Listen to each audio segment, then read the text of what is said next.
Community in Hampton Roads, James City County strives to maintain a high quality of life for all citizens through sound fiscal management and legislative actions. In an ongoing effort to increase transparency, your Board of Supervisors holds public meetings to garner citizen input before making important decisions. Here is tonight's meeting agenda.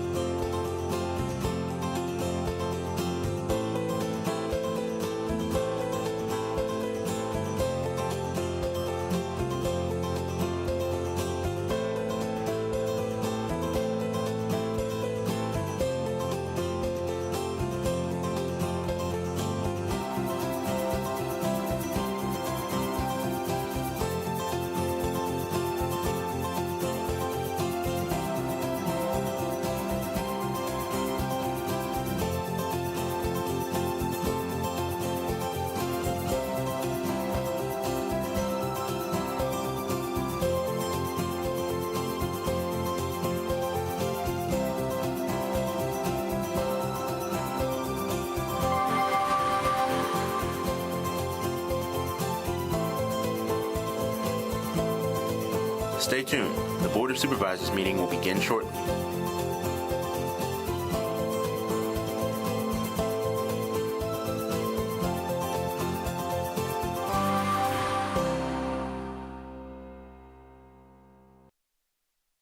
I call this meeting of the James City Service Authority Board of Directors to order for a regular meeting.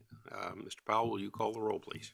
Mr. McGlinnan. Here. Ms. Larson. Here. Mr. Hippel. Here. Mr. Eisenhower. Here. I need a motion to allow Ms. Sadler to participate remotely due to medical reasons that prevent her from attending in person. So moved. Okay. Mr. Powell, call the roll, please. Mr. McGlinnan. Aye. Ms. Larson. Aye. Mr. Hippel. Aye. Mr. Eisenhower. Aye. Okay. Sue, are you on? I'm here. Can you hear me? Very good. Thank you. Okay, we have no presentations. Is there any public comment? No, sir. No speaker cards, okay. The consent calendar, tonight's consent calendar consists of a minutes adoption from the September 12th regular meeting. May I have a motion to approve? So moved. All those in favor say aye. Aye. Any opposed? No abstentions, motion carries. No public hearings tonight? No, sir. Okay, and no board considerations. Board requests and directives. Does anyone have? Just briefly, I want to thank you. I know I've talked to you a few times, and one thing that we did talk about was the work that had been going on in Kingswood and the roughness of the road.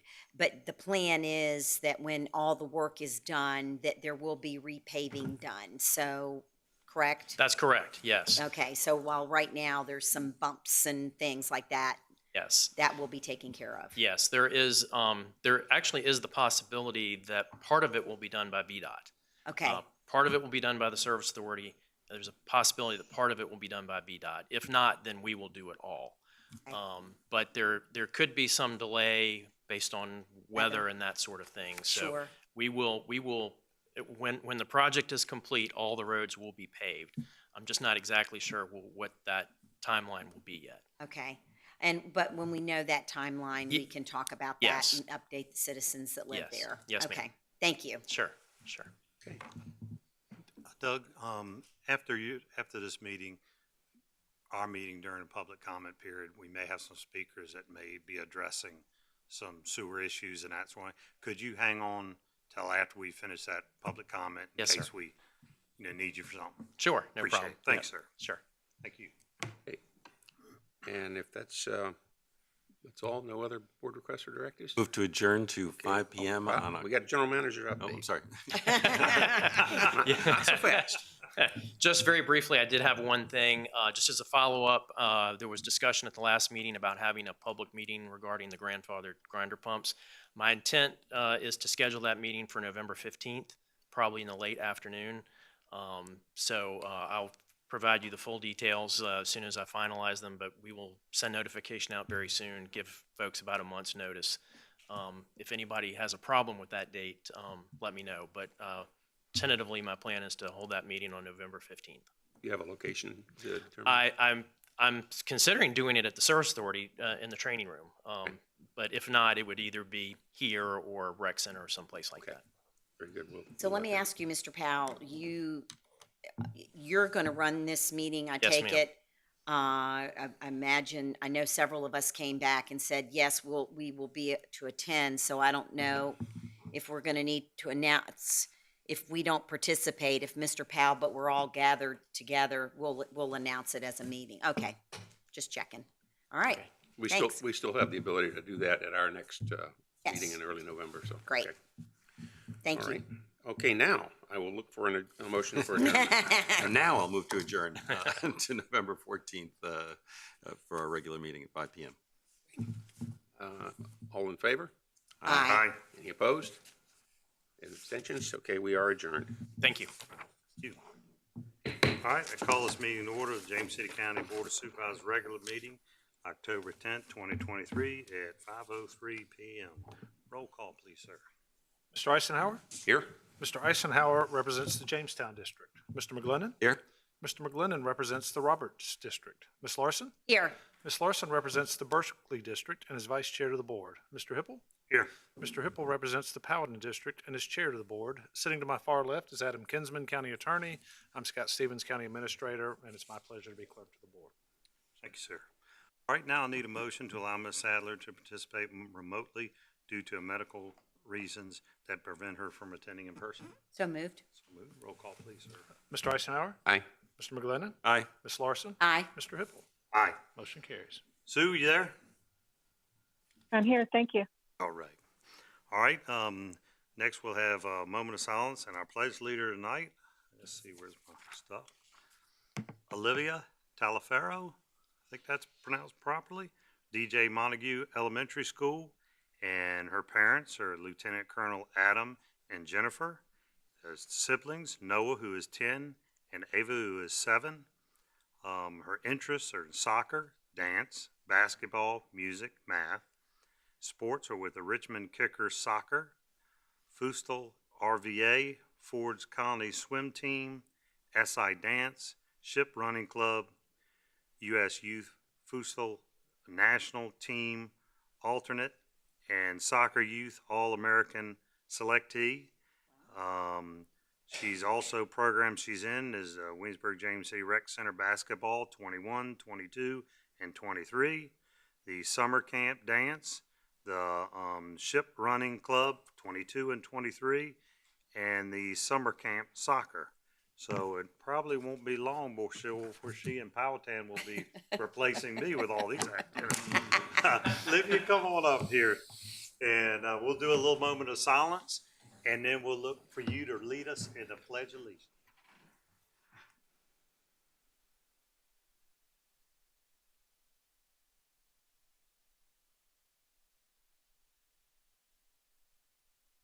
I pledge allegiance to the flag of the United States of America and to the republic for which it stands, one nation, under God, indivisible, with liberty and justice for all. Good job. I've got something for you, Olivia.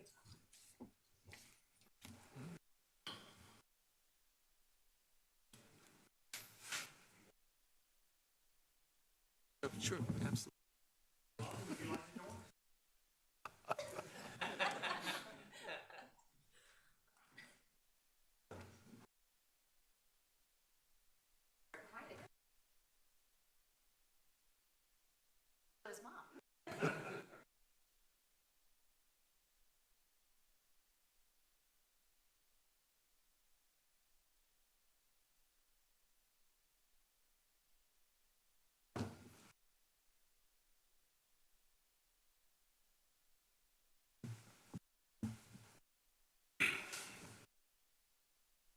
All right, next we'll go ahead and open up the public comment period.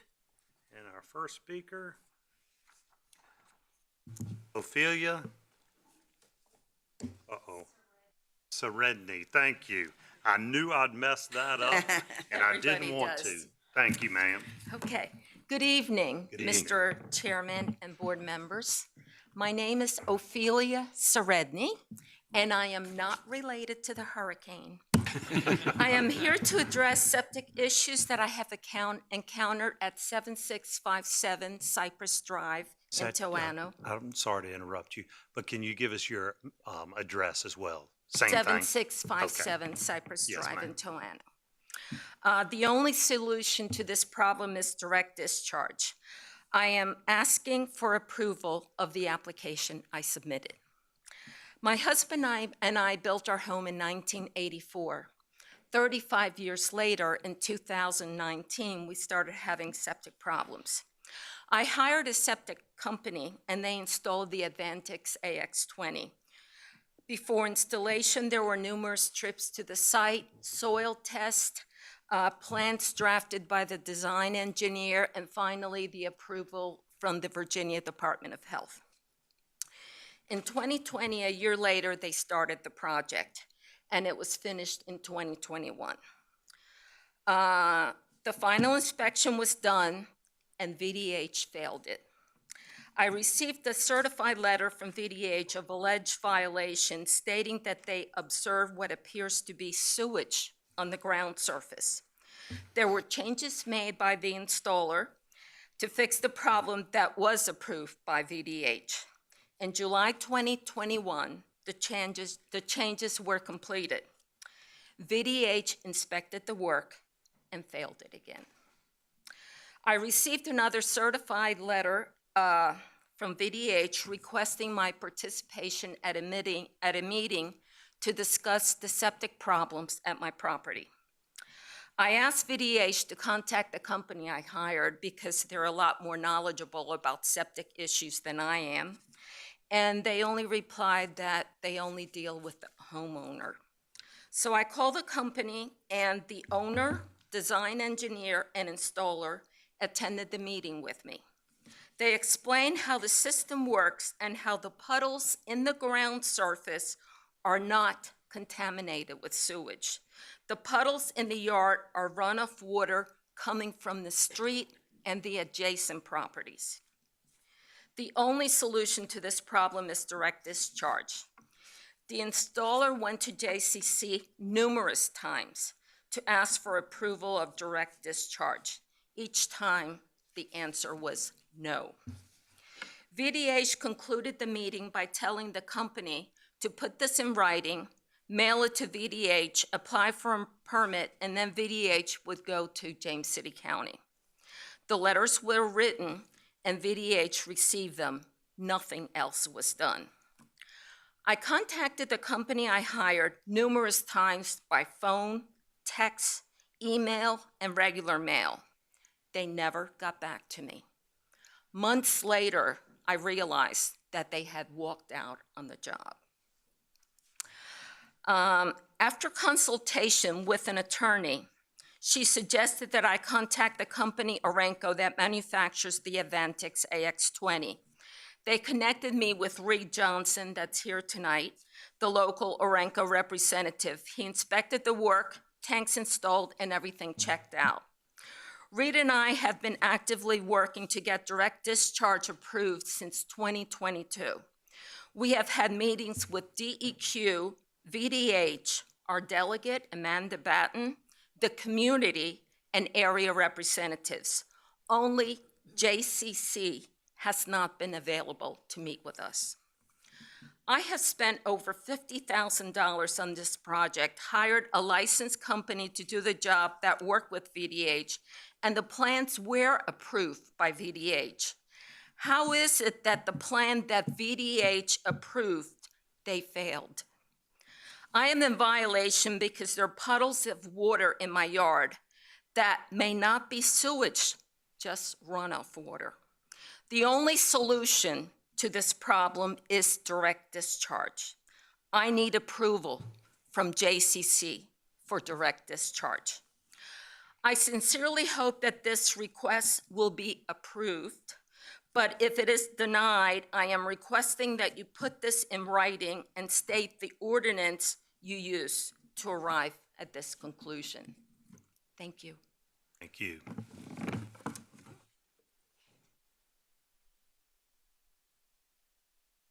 Reed Johnson?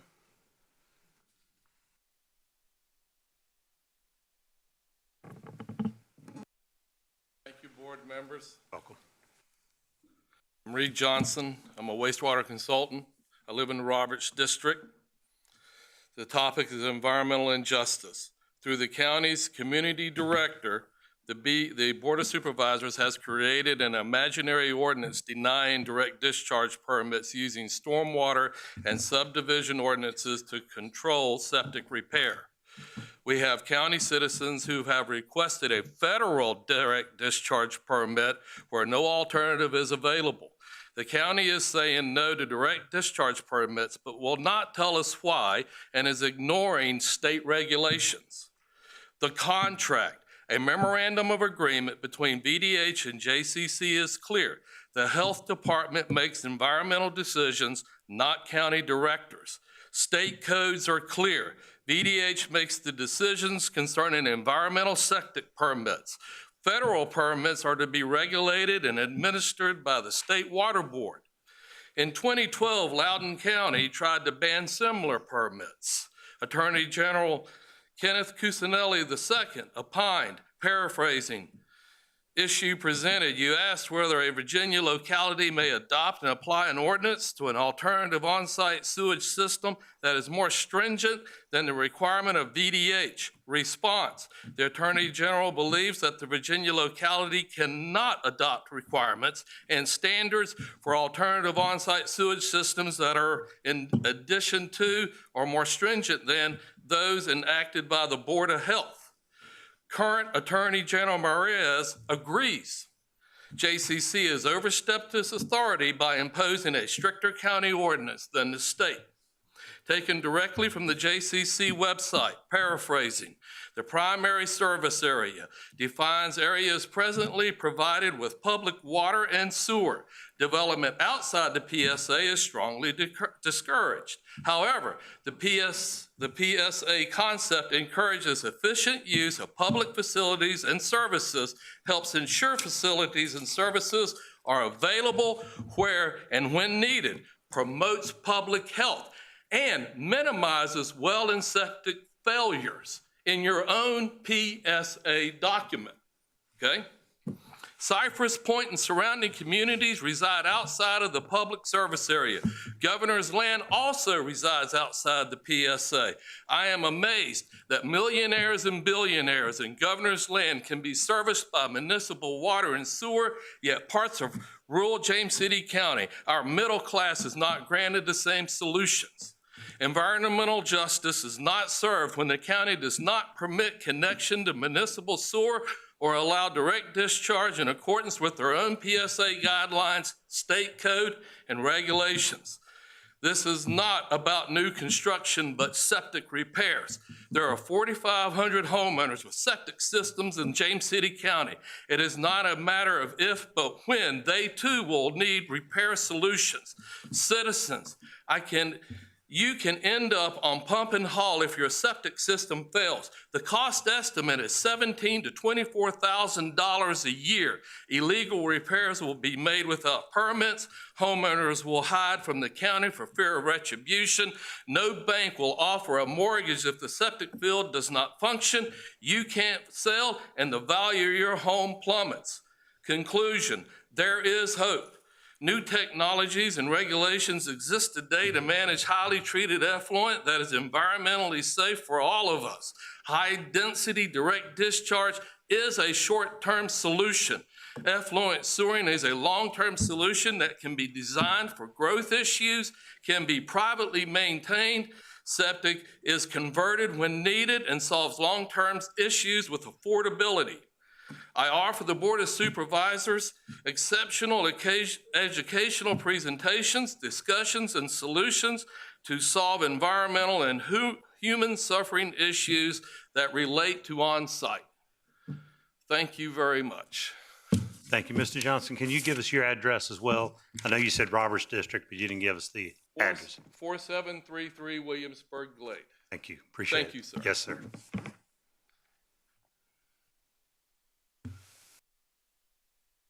William Yuska? Is that correct? Yeska. Thank you. Yeska. Thank you. Good evening. My name is William Yeska, and I'm speaking on behalf of my wife, Danette Yeska, and family. We live on 7600 Cypress Drive, Lenexa, Virginia. And we have great concerns over a septic system in the Cypress Point area.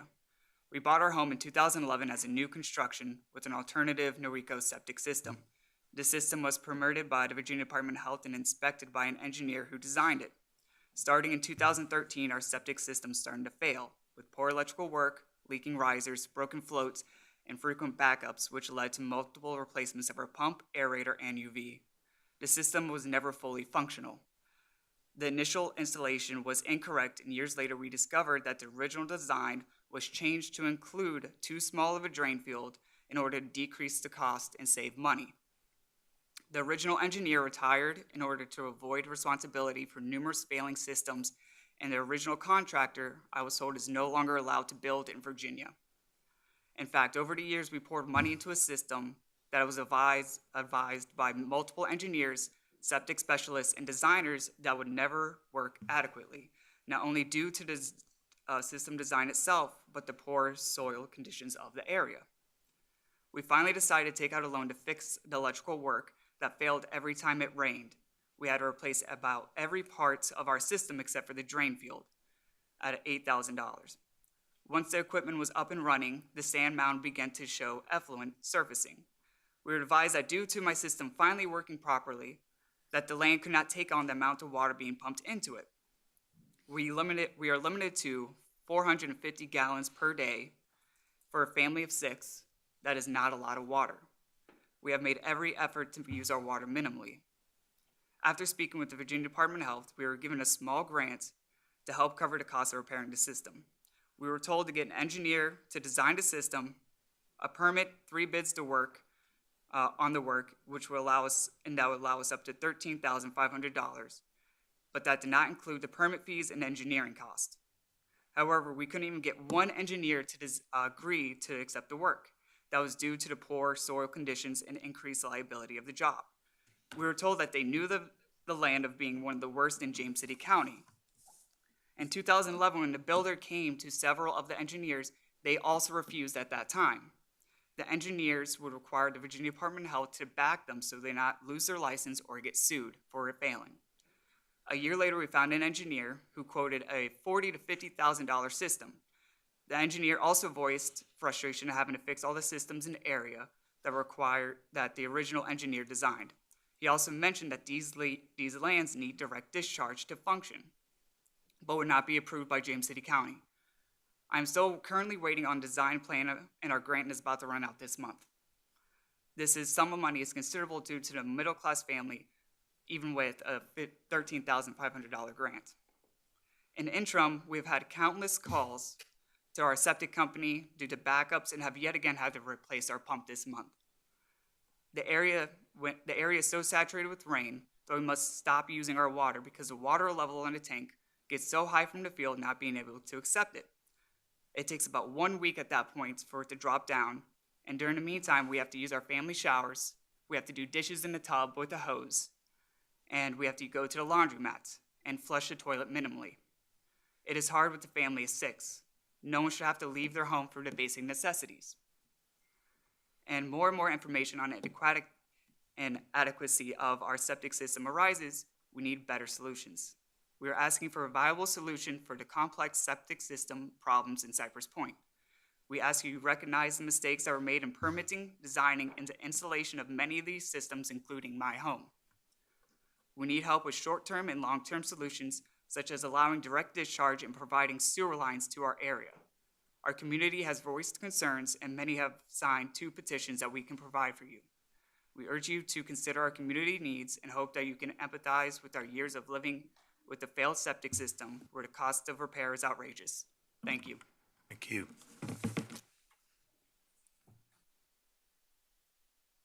Kenny Elliott?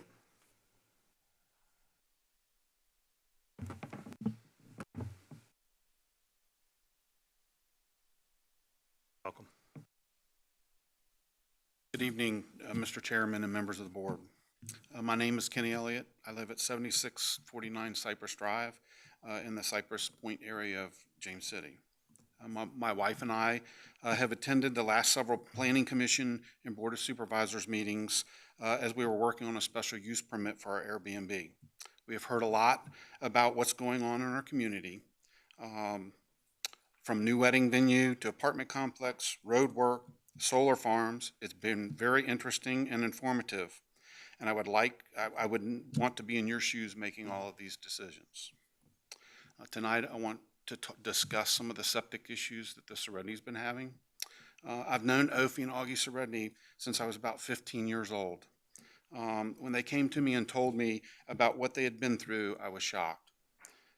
They did everything that they were supposed to do to repair their septic system. They got a permit, they hired a company to do the work, they had the system installed and tested, but the health department failed it because of surface water.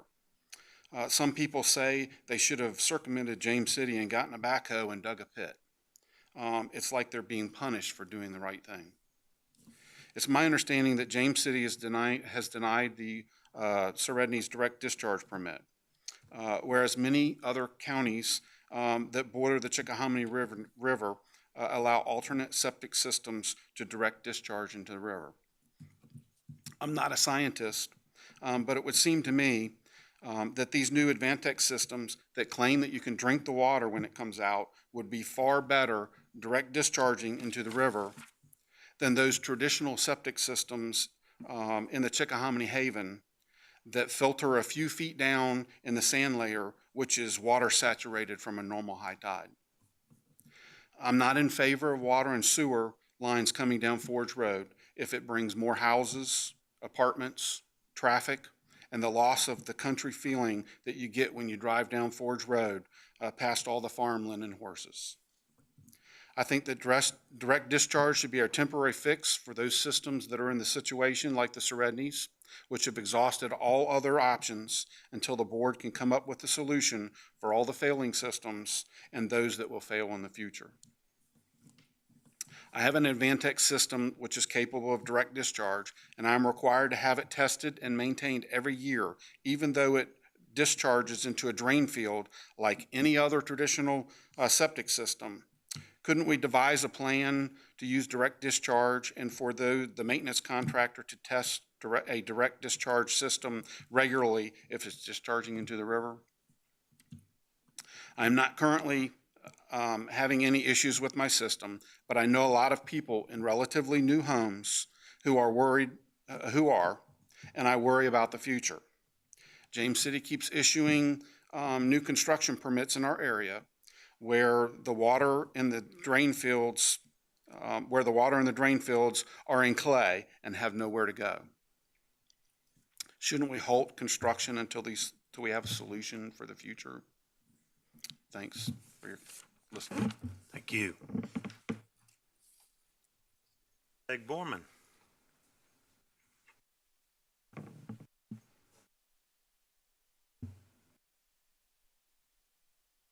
Good afternoon. Thank you, Mr. Chairman, members of the board, Mr. Stevens, Mr. Purse, Mr. Kinsman, Mr. Radheimer. I'm Peg Borman. I live at 17 Settlers Lane in downtown Lightfoot. And I've come again this afternoon to talk trash. And I'm not real happy right now because, Mr. Hipple, we have lost our person from Powhatan. Not another one. Her job took her away, and so we've got to get started again, find somebody else.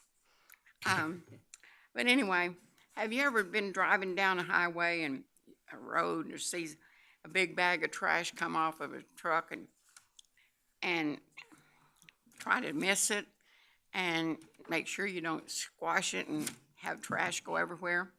Well, that happened to me a few weeks ago.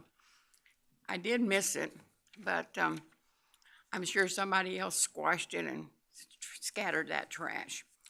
But because sometimes it's impossible to stop, and that's a hazard, but I don't know how to stop that because people are supposed to have their garbage or trash covered, but sometimes they don't. But because you know it's going to be hit and it's going to be scattered, and then somebody's got to clean it up. But I've also, in the past, I would have probably stopped and tried to pick it up. But that's a dangerous thing this day. There's so many people on the roads and all that. So, and I'm not as agile as I used to be, because I used to, if I saw trash, I'd pick it up or stop and throw it in the back of the car and put it somewhere else. But it's just not safe for me to do that these days. And I've been reprimanded for trying to do it anyway. But anyway, I just want you to know that not all trash comes from people that are just throwing it out the window. But I do recommend that we call VDOT, because we've all got cell phones now, and you can call VDOT and have them come and pick that trash that's up it. And I also want to give a shout out for a couple of groups that came down from Enrico a couple of weeks ago. One was called Mobilize Recovery, and the other was the War Foundation Recovery. And there were about 50 or 55 people, ages 19 to 65. And of course, they are recovering from drugs and shoplifting and so forth like that. They came down and cleaned up Grove Community Center, and there was about 100 or 110 bags that they picked up. And the community center, I don't think has looked as good in all these years, because they went down, I mean, even little cigarette butts they picked up. And they also went down Highway 60. Now, some of the road crew had, regional jail crew, had been out picking up, but they didn't go down in the ditches and all like these people did. And so we really got a good cleanup down in Grove. And they're talking about trying to establish something here in James City County at some point in time. But Ron Springs was terrible the week before I drove down there, and it looked really great. So, but you know, if just one person could pick up a little bit of trash every day, we would have the cleanest county in the whole United States. And I really like that. Anyway, thank you for hearing me out. Thank you.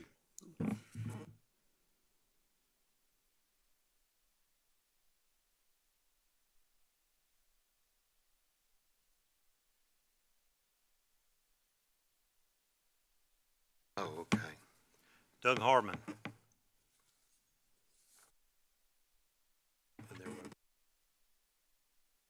Hey, how y'all doing? Pretty Thank good. y'all aboard, Scott. Doug Harbin, Wayne Harbin Builder, 202 Landing Road, Seaford. I'm here to speak on a case that's coming up that y'all are going to be considering, the Hertzler case.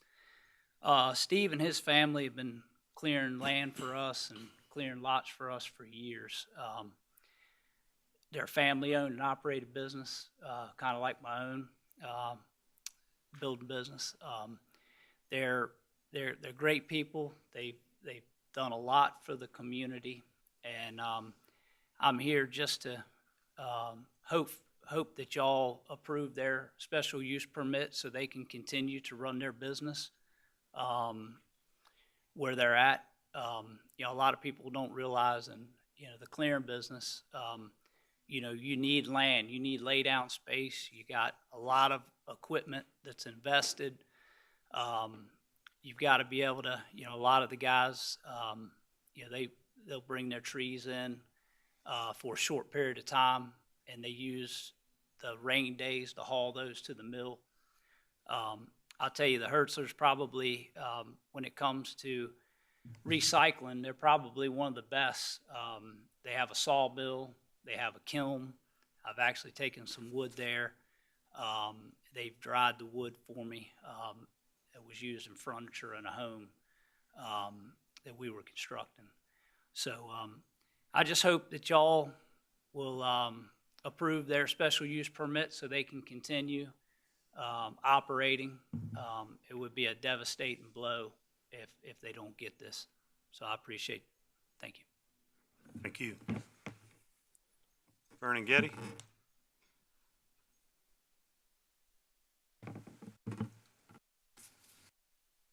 Mr. Chairman, members of the board, I'm Vernon Getty of 1177 Jamestown Road, and I'm here representing the Hertzlers in the case that was deferred back in April.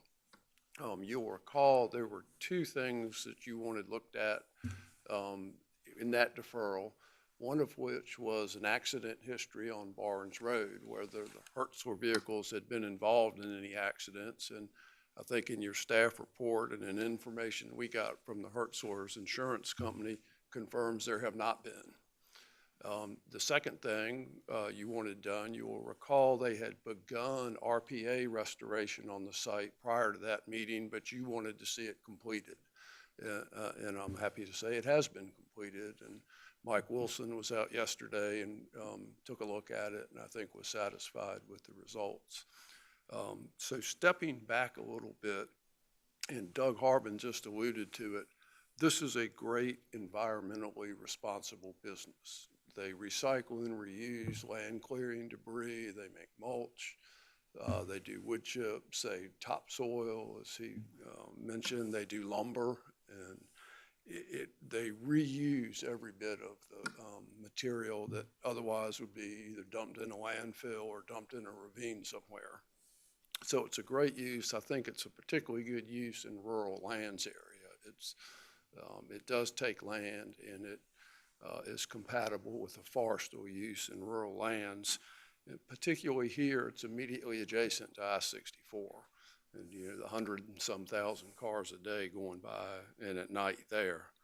As staff points out, it's compatible with surrounding zoning and development.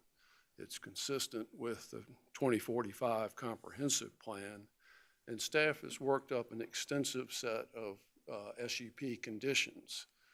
Those conditions will both ensure that the operation comes into compliance with all county ordinances and requirements, but remains in compliance. There are timelines involved in the conditions, and there are inspection provisions. Perhaps most importantly, I think the saying is trust but verify. So there's an annual inspection that county staff can go out and make sure everything that is supposed to be done is being done. And the Hertzlers agree with all those conditions. They have a positive fiscal impact on the county. They've been paying their taxes every year.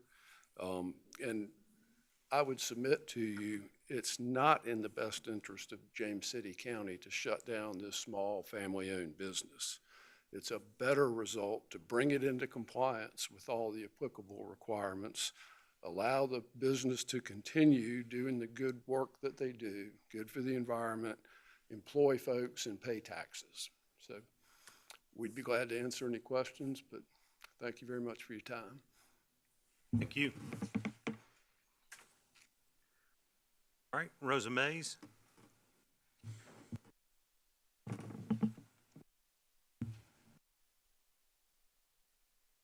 Welcome.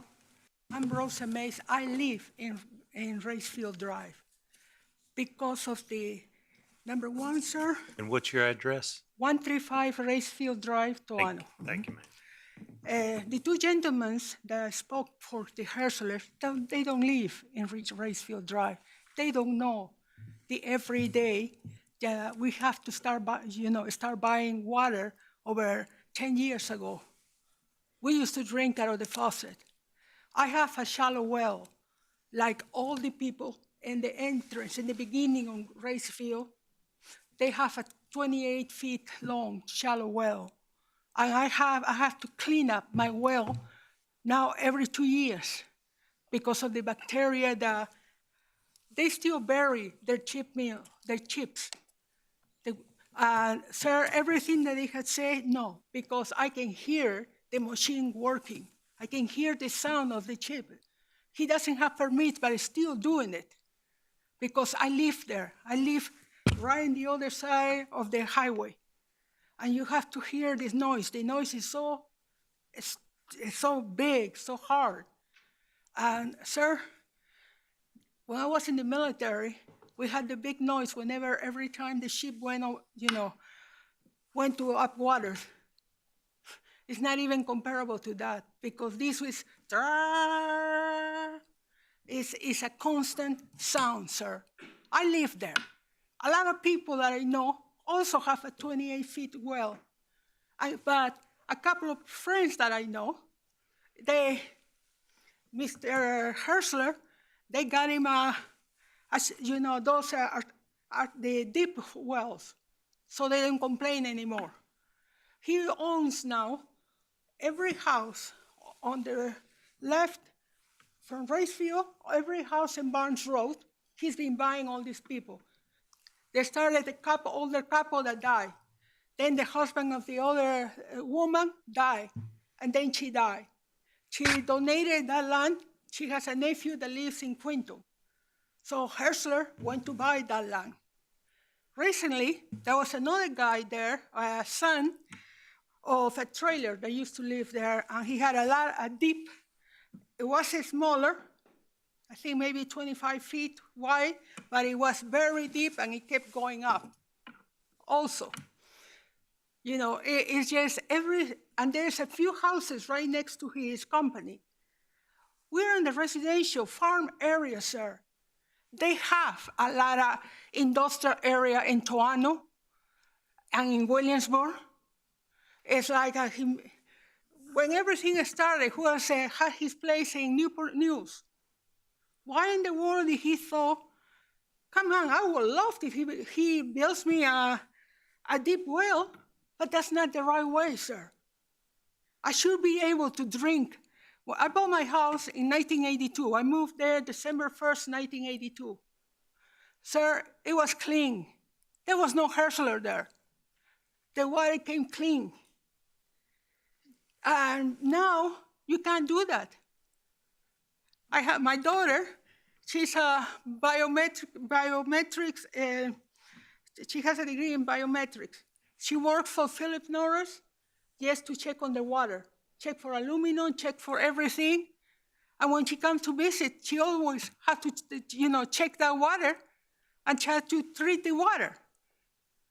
Because it's not right. Even for cooking, I cannot use that water anymore because of the burying the chips from the sheep meal. He buried over there. You can see it on the satellite and the satellite vision. All the space where nothing is growing. Those are buried. Cheap woods, they are buried. Sir, he's still operating without a license. I cannot define you. I have to check. When I wanted to get a license for something, I have to come to you. I have to go to the codes and compliance, but he has a family member that went back to work to codes and compliance. Sir, I cannot say what I cannot prove, but one thing I can prove. I am not the only one with shallow wells. Yeah, Belmont is fine because Belmont, they have a city water. All that area was, they have their own city water. That's the reason why that gentleman said, oh yeah, Belmont is fine. Of course it's fine. Because they don't have wells. They have city water there, sir. We don't. I don't. 28 feet deep. Sir, that's very shallow. Thank you, ma'am. Your time's up. Thank you, sir. Thank you. Please, I'm telling you the truth. I'm a God believer, and I know you cannot lie. And I know Mr. Glenton was there on the first time we went against the Hertzler, long time ago. I remember you, Mr. Okay, Thank you, ma'am. I'm sorry. Okay. Thank you. Yes, ma'am. All right, I'm gonna go ahead and close the public comment, but I normally, we don't make any comment during the public comment. It's time for the residents to come in and tell us things that they agree or disagree with or want changed or want moved. Doug, oh, there, you can stay there. I'd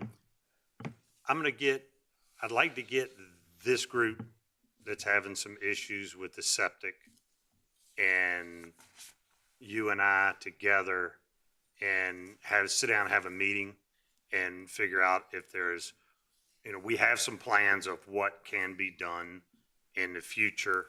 We're not there at that point right now, but maybe we can start that conversation and go, let's put our heads together and see if there's some kind of outcome we can try. We may not, but at least we'll sit down and have coffee or something, and maybe we can have it at the Service Authority office, and so if y'all will get your information to Doug, then we can, kind of come together a little bit and see if we can work out on that. I didn't want y'all to leave tonight without, me being able to talk to you about that.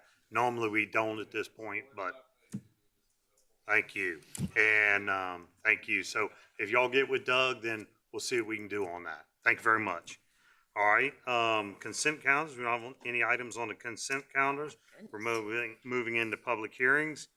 Barbara Knowles, our PC rep, welcome. We don't need you yet.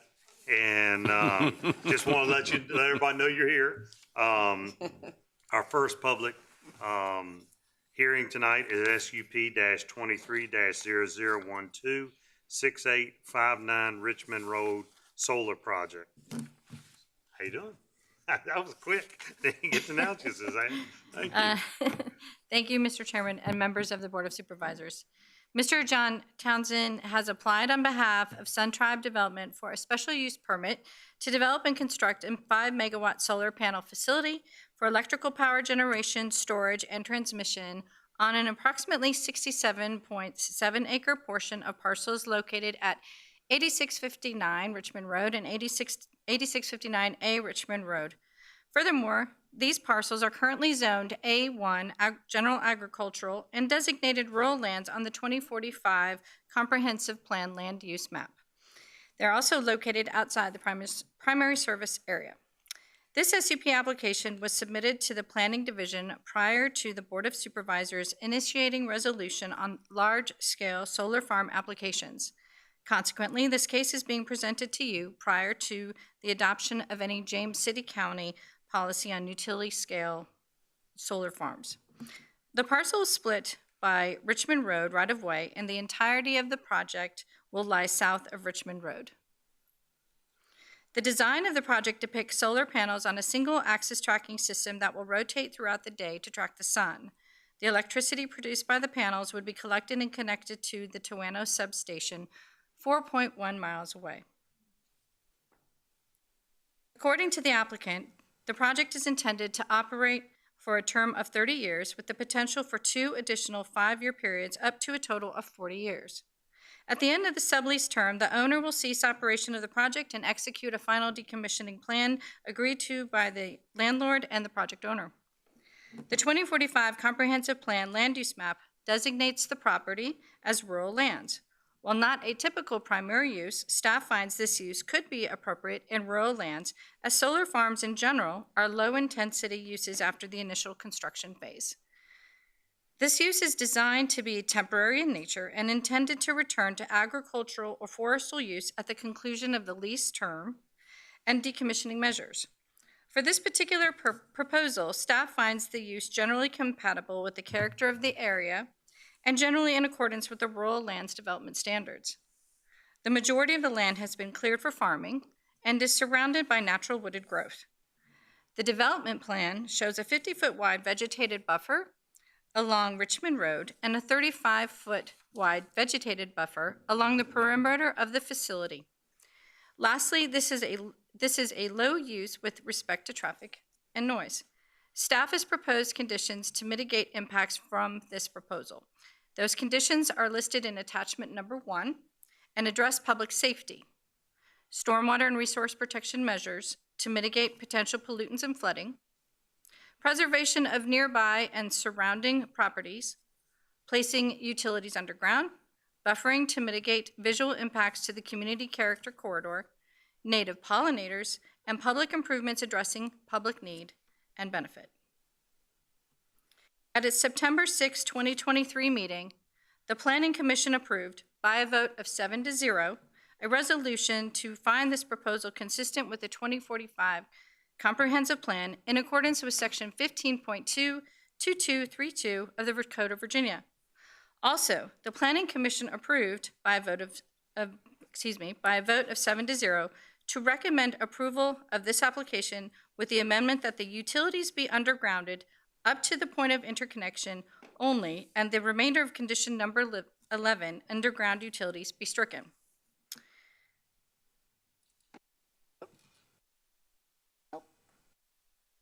expand. Thank you. Thanks. Overall, the staff finds the proposal to be compatible with the surrounding development and is consistent with the recommendations of the adopted 2045 Comprehensive Plan. Staff recommends the Board of Supervisors approve the proposed SUP subject to the proposed conditions. Thank you so much for your time this evening. I'll be happy to answer any questions that you might have. And the applicants, they are here to answer any questions that you have as well. Questions? Yes, Mr. Chair, if I could please ask one. Yes, ma'am. I'd like to confirm, does the access to the project require the crossing of any railroad tracks? The effort, it does not cross any railroad tracks. There isn't a CSX All right, line. thank you. Okay, thank you. You're welcome. Any other questions? All right, thank you. Thank you. All right. PC report. We're ready for you now. Good evening, Board, and Mr. Hippel and Mr. Stevens. Thank you. On September 6, 2023, the Planning Commission considered this case, SUP 23-0012, 8659 and 8659A Richmond Road Solar Farm. The Commission members had a number of questions for the applicant, including wanting more details on the revenue provided to the county from the project, asking about the traffic management plan, the flow of traffic and turning movements, and if VDOT requires bonding for damage to the road, and asking about the shared solar program and how that program would benefit low-income families and how marketing for that program works. The Commission also asked the applicant how they handled damaged panels, their mowing maintenance and herbicide schedules for vegetation, and whether or not there would be any battery storage on site. For staff, the Commission asked for more information on proposed condition number 11, requiring the undergrounding of any new or improved overhead utility lines and poles from the project site to the utility substation on Chickahominy Road. The Commission felt unanimously that such a condition would impose too great a burden on the applicant. There were 3 speakers who spoke in favor of the application. The Commission voted 7-0 to find the proposal consistent with the comprehensive plan. And the Commission also voted 7-0 to recommend approval of the SUP as presented with recommended edits to condition number 11 to have utilities undergrounded to the point of interconnection site only, that's on Route 60, and to condition number 2 to include machinery and tool tax revenue share payments to the county. Any questions?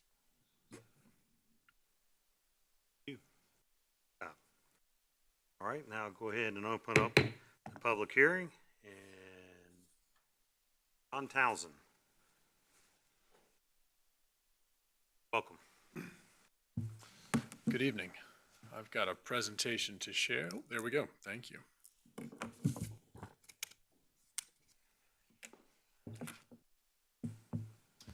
You all hear me? Okay, I'm trying to project well into the microphone. Good evening. I'd like to thank members of the board, as well as James City County Planning Department, and all of you for being here this evening. Special thanks to Ms. Yates for her collaboration, and to Ms. Knoll for presenting the staff report.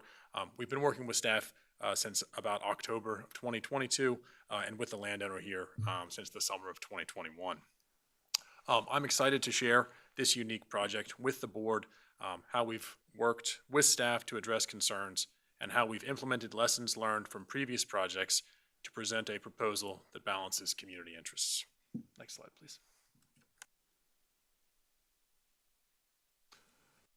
My name is John Townsend with Sun Tribe Development. I'm the lead developer on this project. Here's a brief outline of what's to come. The project will benefit the county by increasing jobs during construction, increased tax revenue and energy revenue share totaling more than $875,000 over the life of the project, and will protect the parcel from other, more permanent development types like residential housing. This project is specifically designed to protect and improve the environment, complement the neighborhood, and be hidden from view. The ideal solar facility is one that you don't even know is there. The energy generated by this facility will be consumed here in the community where it is generated, and it will allow James City County citizens to take part in a solar facility even if they can't install their own because they are renters or may not be able to afford it. We are here seeking the board's approval. Next slide, please. Some quick background on Sun Tribe, which was founded and is headquartered just up the road in Charlottesville. Many of my colleagues, myself included, were born and raised here in the Commonwealth. Sun Tribe Solar has partnered nearby in Tidewater, Newport News, and Virginia Beach on ground and roof-mounted solar projects, and is building the Racefield Solar Facility for Dominion here in the county. Our team collectively has 20 gigawatts of experience developing projects in Virginia and across the country, and has partnered with schools, municipalities, local governments, and nonprofits to provide energy solutions. To put that in perspective, that's thousands of projects of this size. Next slide, please. The project itself, as Ms. Yates identified, will be up to 5 megawatts. The orange line on the screen there indicates the special use permit boundary of less than 70 acres on a 130-acre parcel, which includes less than 35 acres of solar panels. The rest is largely stormwater basins and open field. The site is currently screened with existing mature vegetation on 3 sides, and we are proposing new vegetation and plantings along Richmond Road and a very small section on the southern boundary as well. The site is surrounded by more than 40 acres of existing mature vegetation between the fence and the property boundary south of Richmond Road. This area, outside the orange line, up to the property boundary south of Richmond Road, will be preserved for the life of the project by a natural open space easement agreement between the landowner and James City County. The project will connect to existing distribution power lines on site, which means no need for a new substation, and Subtribe is voluntarily proposing ground-mounted equipment to tie into the existing power line on site. The project will incorporate rigorous stormwater, erosion, and sediment control best practices as required by the state and county regulations. During operation, there's no off-site noise, no traffic, and the facility does not draw on county services such as roads, water, sewer, schools, etc. It's also important to note that solar facilities are safe and do not pose a threat to persons or property. Also, as mentioned, the facility is required to be decommissioned and removed at the end of its operational life. Next slide, please. Solar projects can be a great complement to the community. This is a temporary use that will generate more than $875,000 for James City County without any draw on county services. By bringing money in this way, James City County can keep taxes down. Solar has many benefits to James City County other than direct revenue options shown here. The biggest is a local source of zero-emission energy production from a long-term, reliable energy source, being the sun. This will help stabilize electricity prices that are otherwise affected by volatile fuel costs. James City County is an energy importer. This project will allow James City County to generate electricity in the community right here where it's consumed. Outside of the short, approximately 6-month construction timeline, the project preserves the parcel in a large field of native grasses and pollinators for 30 to 40 years. That is effectively 40 years of conservation from other, more permanent development types. The facility is a quiet, passive neighbor with constant remote monitoring, but very little on-site management required. Next slide, please. Having grown up hiking and fishing in Virginia, protecting and improving environmental conditions is important to me, and 2 of Sun Tribe's core values are nature and community. These are just a few reasons why the project is committed to community and environmental safeguards and features, like pollinator-friendly ground covers and setbacks from stream and wetland features. There's a lot on this side that Ms. Yates and Ms. Null also sort of covered in their brief outlines. But the main focus here is that we believe the facility conforms with the recommendations of the 2045 Comprehensive Plan. The Planning Commission came to that same conclusion, and I'm just going to touch on a couple things that stand out to me. Staff report finds on page 9, and I quote, "While not a typical primary use, staff finds this use could be appropriate in rural lands, as solar farms in general are low-intensity uses, traffic noise, etc., after the initial construction phase, and could be temporary in nature and return to agricultural or forestal use at the conclusion of the lease term and decommissioning." In Chapter 1, the project is outside the PSA, protects the viewshed and rural landscape from more intensive development types. Chapter 5 of the comp plan, solar contributes to improve the high level of environmental quality in James City County. Chapter 10, the project improves quality of life for citizens, and is harmonious with other land uses. Also in Chapter 10, discussing farmland, just a reminder, this is a temporary use of the land. Talk briefly about alignment with the Natural and Cultural Assets Plan, and I quote, "Solar energy development is critical to reducing U.S. dependence on fossil fuels." That came directly from the plan. Again, robust design requirements are being implemented by the county to manage stormwater and protect the environment. The site does a good job of balancing the county's interest in preserving open pasture and minimizing clearing. This is a portion of a larger parcel. Again, the project only occupies about half of the entire parcel, and again, will preserve the vegetation outside the fence below Richmond Road, that's about 45 acres, for the life of the project. Regarding the shared solar program, James City County already encourages accessory and residential solar. This project will directly benefit citizens who want to take part in that energy transition, but may not have access to their own system due to renting or cost prohibitions.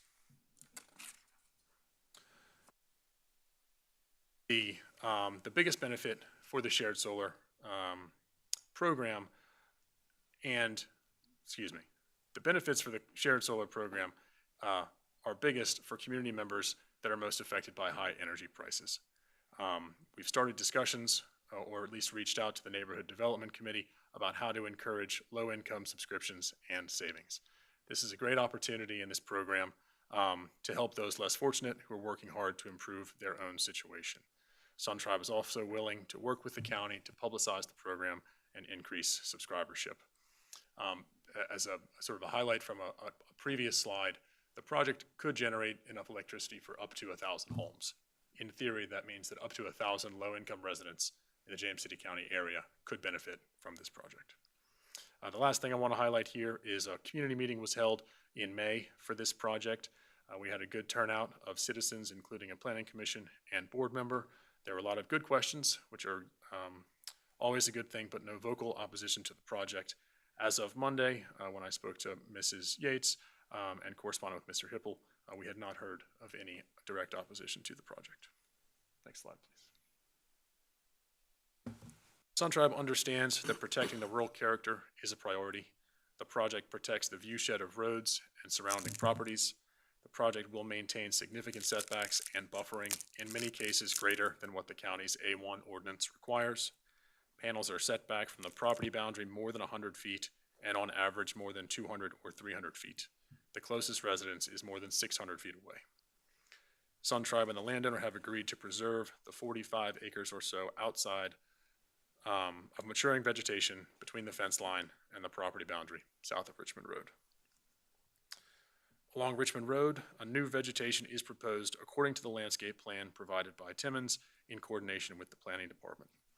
The landscape plan is based on James City County ordinance and is a combination of deciduous and evergreen shrubs and trees. The intent is to establish vegetation between ground level and about 8 feet high along Richmond Road to screen the facility from view. I have some visual simulations at the end of this presentation as appendix that can show what that might look like. Lastly, newly added vegetation will be maintained for the life of the project. Thank you. I wanted to show a few examples of what sites with established ground cover look like throughout the state. You can see that rain is able to pass through gaps between panels and spaces between array rows to infiltrate into the ground cover. Trackers, like the bottom right photo, move during the day and thereby mitigate the potential for drip edge. And that is the setup that is being proposed here. The top right photo with the bees is not a stock photo. That is one of our pollinator-friendly school projects in Westmoreland County. Condition 17 or 18, depending on which version you're looking at in the staff report, requires pollinator plantings to be a part of this project. Lastly, I want to make a reminder here that these photos are taken from inside a solar facility, which would be inside the fence line and inside of any vegetative buffering. So this is not representative of what the facility will look like from a roadway or a nearby property. And again, I have some simulations at the end showing what the vegetation will look like to shield the facility. And again, SunTribe was involved in the development of each of those sites on the screen. Thank you. In recent years, solar development has been under intense scrutiny, much more than other similar development types. This list, while not comprehensive, indicates the different agencies, reviews, and studies that are required before construction of a solar facility can begin in James City County. Erosion and sediment control and stormwater management questions are natural with any commercial land disturbance activity, and this use is no different than other construction types. SunTribe, along with our civil engineering consultant Tetra Tech, worked extensively with James City County's SRP division and had several exchanges with Mr. Wallace at the Colonial Soil and Water Conservation District to present a design that can meet the requirements. The design has taken a conservative approach and includes a 100-foot setback from any RPA or field delineated feature. In many cases, established ground cover, including native pollinator species, such as proposed here, manage rainfall events as effectively or more effectively than planted agricultural fields, which are not held to the same standards for runoff as these facilities. These safeguards ensure that the project will follow all local, state, and federal requirements to create a safe, low-impact project which can benefit James City County for years to come. Worth mentioning here again that our sister company, SunTribe Solar, is constructing the Racefield Solar Project. It's a similar sized project here in the county and is working with James City County on best-in-class stormwater design standards. Next slide, please. Thank you. This project will have an approximately 6-month construction timeline. The project has already begun coordination with VDOT and confirmed that a low-volume commercial entrance is appropriate at the site. The stopping site distance requirements for Richmond Road are met at 490 feet, but the layout of the road allows for visibility of the entrance approximately 2,000 feet before arriving at the entrance. Put into context, that's about the length of a runway at a small airport. Site preparation for a project like this requires minimal grading or concrete foundations. The project is a quiet neighbor during operation with basically no traffic, which is less than 1 or 2 trips a month, and no noise generated outside of the facility. Unlike more intensive types of development, such as residential housing development, modern solar facilities can be readily removed at the end of the project, at the end of the operational life. Decommissioning bonding estimates or requirements typically updated every 5 years to ensure capital is available to remove the project at the end of the life. We've been working with the county staff here since October of last year and made many adjustments, either voluntarily or recommended. There is one condition that was introduced a few days before the Planning Commission meeting that inadvertently presents a fatal flaw that I'd like to discuss here. Proposed staff condition number 11, which is part of attachment number 1A, would require the applicant to guarantee that new lines off-site, which are not part of the special use permit and outside of the parcel boundary, be buried underground. SunTribe understands the sensitivity to nearby Dominion upgrades. We've seen the new poles in Norge, I drove by there last week, which are substantially different than what is proposed here, and the county's well-intentioned goal of minimizing disturbance and maintaining the rural character. However, this is not a question of cost, willingness, or desire, as SunTribe, or any company, simply doesn't have the authority to oppose requirements on Dominion-owned infrastructure, which is subject to the State Corporation Commission jurisdiction, and we haven't seen this before on other projects in the state. SunTribe agrees with Planning Commission that Condition 11 be removed from the list as there is an impossibility of performance. Therefore, SunTribe is asking this project be recommended for approval with conditions as attachment number 1B on the October 10 staff report. Based on our analysis, the project provides many benefits. Solar electricity generation is a safe technology, and the sun shines on all of us. Solar panels are installed on and serve houses, schools, hospitals, government facilities, boats, RVs, etc. The project will generate more than $875,000 for James City County without the accompanying draw on county services, again, helping keep taxes down. The project aligns with James City County's long-term goals and comprehensive plan, protects the viewshed, and is low impact to the community. This is an opportunity for the landowner to protect the land from other development uses for decades. The project footprint, in addition to the 44 to 45 acres of natural open space easement, which totals 112 acres total south of Richmond Road, will conserve the land for decades before returning to its previous uses. This allows for citizens in James City County to take part in a solar facility and is particularly advantageous to lower income residents. In recommending approval and to implement lessons learned on other projects, the Planning Department has included a list of 34 provisions that Sun Tribe and the landowner have agreed to, with the exception of number 11, as previously discussed. This concludes the presentation, but I do have a short appendix of visual renderings I'd like to show. So we can go next slide and then one more.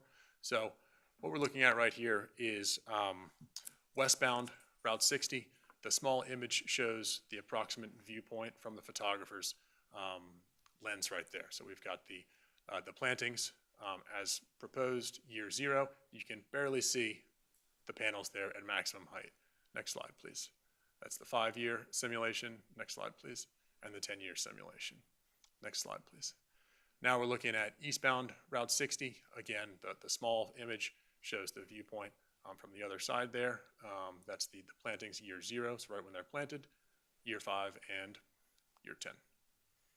Can we go just back a few slides? One more. Awesome.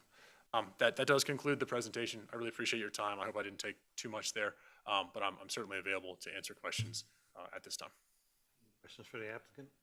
So I talked to you about the traffic concerns. Looks like you've been working on that. Appreciate that. I hope, it didn't look like it, but I hope none of that great vegetation is anything that's going to fall into the roadway if there's a storm.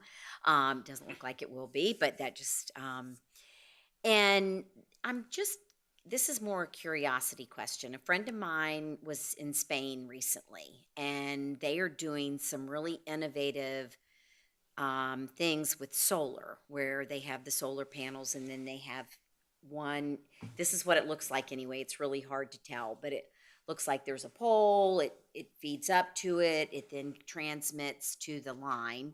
So the life of this project and the life of projects that you do, there's going to be innovations that eventually make their way over here.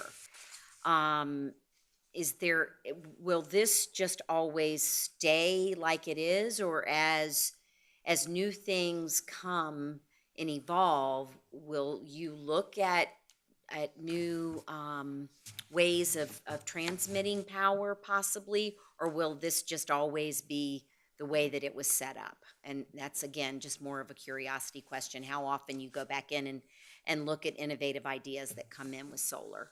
No, that is a great question. We get that frequently. The short answer is that the way the product is proposed is how we expect it to operate for the full 30 to 40 years of the life.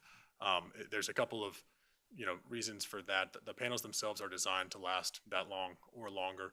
They should produce about that amount of power for the entire lifespan. There's only a very mild degradation there. So when the initial investment is made to build the project, it makes the most sense to just continue to earn that return for the life of the project, as opposed to halfway through trying to repower or redesign the whole thing. It doesn't make a whole lot of economic sense at this point. Okay, thank you.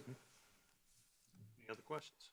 I'm going to follow up with just one other more general question, because it's something that I continue to be curious about, and that is, as we starts to see these solar panels become more efficient, probably smaller, more able to fit into different kind of venues, are there obstacles that we currently face in in Virginia in terms of placement of solar on rooftops or in other places where we might be able to get more additional benefit from the solar panels, for instance, on parking lots and so forth?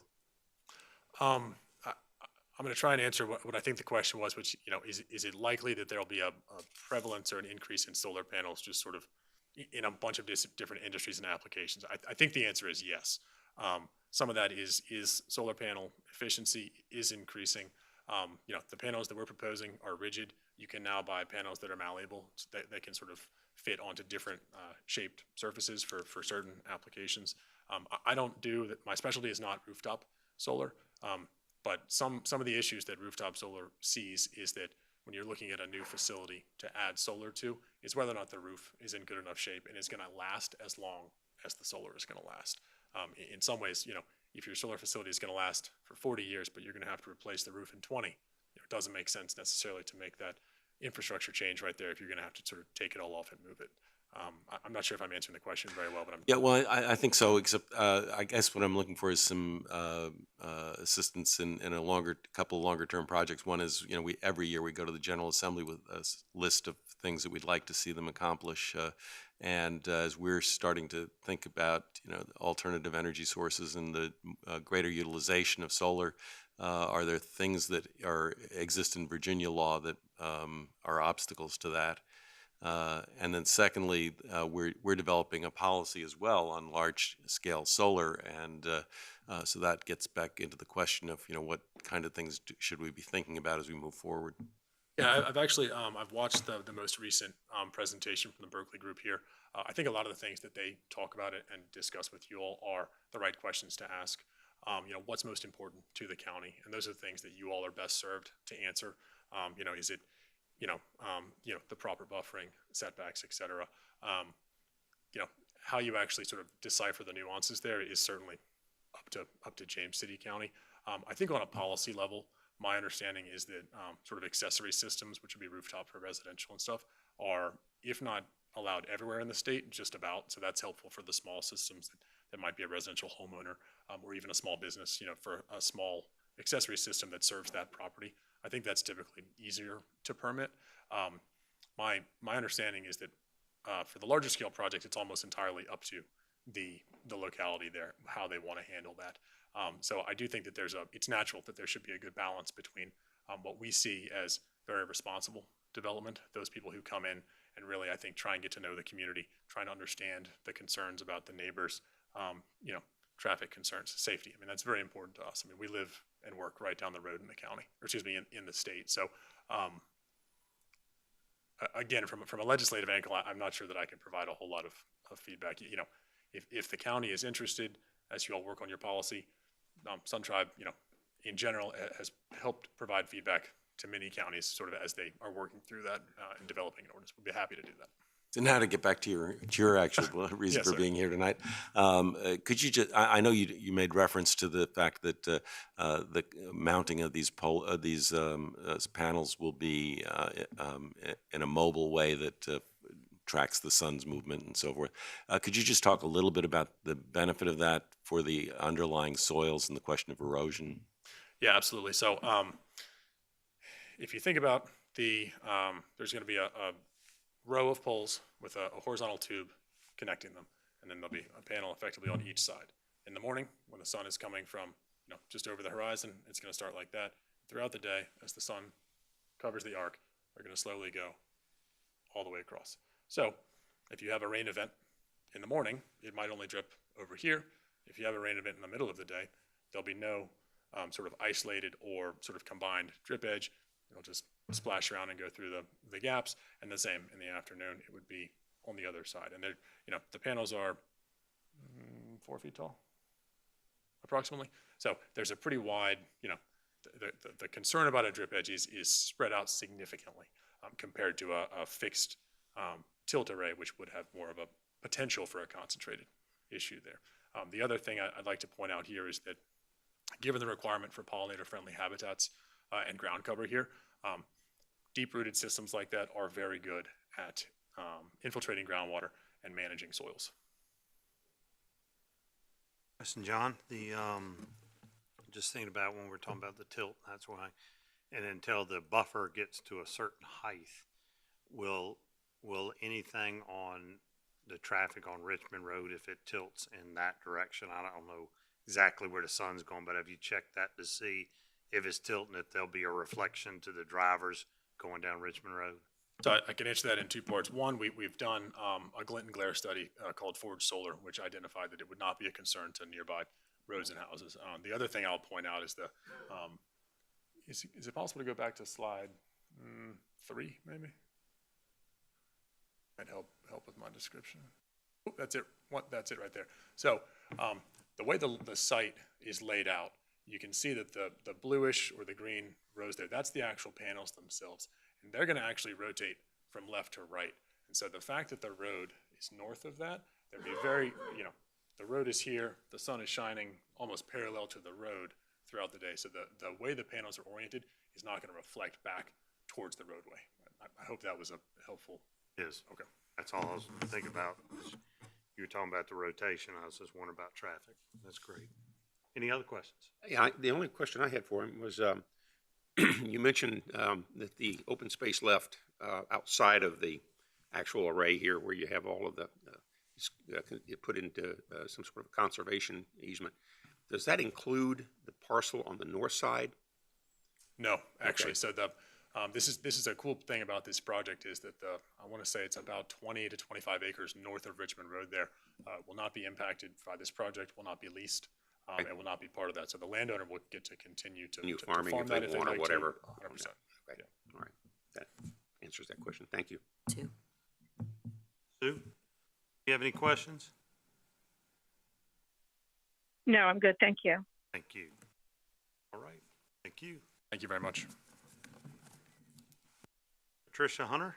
Oh, Mr. Hippel, I'm sorry. I do have one thing I did want to confirm. Okay. Before we go any further if possible. I think that there was a report from the Soil and Water Conservation Board and that they did not, there were no issues in terms of recommending denial on it. Is that correct? I believe they asked a lot of questions and got a lot of great answers. That's correct, isn't it? Paul's coming up. I believe Microphone so she can hear me. Yes, that's correct. They did have a number of technical concerns and questions that the applicant answered, but Soil and Water Conservation did not explicitly recommend approval, nor did they recommend denial on this one. All right. Thank you for confirming that. I appreciate it. Okay. Ms. Hunter? Welcome. Thanks for having me. Hello, everyone. You've seen me before. My name is Patricia Hunter, and I'm the manager on behalf of my family for the Richmond Road Solar Project, which engaged with the county staff in October of 2022. We submitted a special use application to James City County in March of this year. We have been working with Sun Tribe Development for almost 3 years. Sun Tribe is a Virginia-based company that shares many of the same values as we do. They and we want to be a responsible neighbor. My family has owned this land and several other parcels in James City County for generations. One even links back to the formative years of Virginia as a colony. I have 2 grown daughters who have no interest in farming, and we have no interest in selling to a large developer. We wish to diversify the uses of the property and protect the land. I would like it to remain in my family for many generations to come. Solar is complementary to our goals and is a temporary land use. It will allow my family to have a revenue stream. We have to pay the taxes, so it allows us to do that. We would like to exercise our right to earn income from our property as many others have done for decades. I do not feel that the project would negatively impact the community or the neighborhood. It is far less invasive than a shopping center or a housing development. Thank you for your time and consideration. Thank Do you have any questions for me? Oh, you do? Is it okay to ask her a Yes, go question? right What were your other had you been approached by developers previously? We're approached all the time.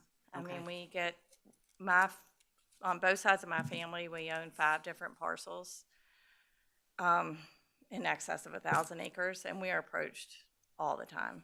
A lot of them are just feelers, but we have been approached by other solar companies. And I have to say, my husband, who's with me, did his due diligence on this, and we landed on Sun Tribe, and we've been very pleased with how they've handled this. I'm a gardener, so the native species plantings is appealing to me, and it sits there quietly. I know it's probably not the most beautiful thing to see, but I think it will be hidden and tucked in and serves a very, very valid purpose and will benefit everybody. Thank you. Thank you very much. Thank you. All right, next speaker, Jay Everson.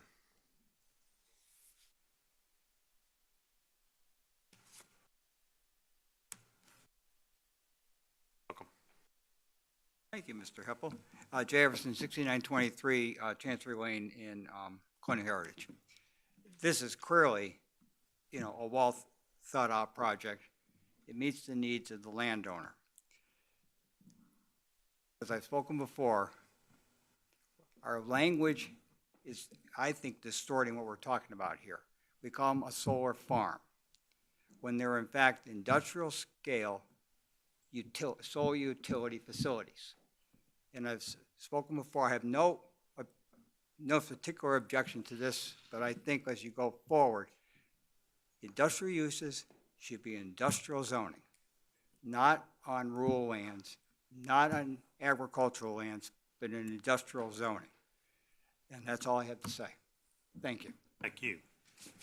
All right, that's on last speaker call. That's it. All right, close the public hearing there, and I'll look to the board for discussion or motion.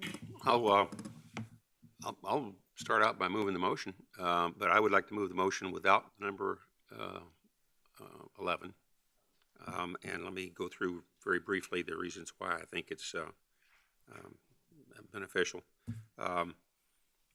First and foremost, Ms. Hunter, as the landowner, put a very compelling case forward about the use of her land and keeping it out of what we would really not like to see and is other more intensive development uses, and then be able to realize some benefit from the land, recognizing that it's not going to probably be farmed.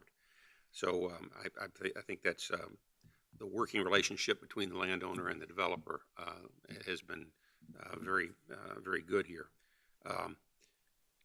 It produces positive revenue. To me, one of the biggest things is the local use of the electricity, and that it aids our low-income families up to maybe 1,000 homes. The really critical thing is that this is one that will not be visible from the passing by, and it's not going to be readily visible from any of the neighboring houses. So it meets all of those requirements. I did attend the community meeting, and it was a very well attended community meeting, and I think it was really good feedback. I appreciate the developer taking the time to really do that and to engage with the community on that. I will note that the decommissioning bonding gets reviewed every 5 years because, after 30 years, it might not be sufficient. So we have to have that continual readjustment as we go forward. So for all of those reasons, I'm happy to move the motion, and I will support it. Mr. Chairman, I'll not repeat all of the accolades that Mr. Eisenhower provided. I think he's exactly right that this does tick a lot of boxes in terms of providing a real benefit to the landowner, to the community, to the company, and to the environment. So for all those reasons, I think it really is a very well thought out proposal and one that will have a minimal impact. I'm very pleased, especially with the way in which this particular site is located, so that the visibility will be virtually nil from the road, and it will retain some of that atmosphere of rural lands that is so important to the community.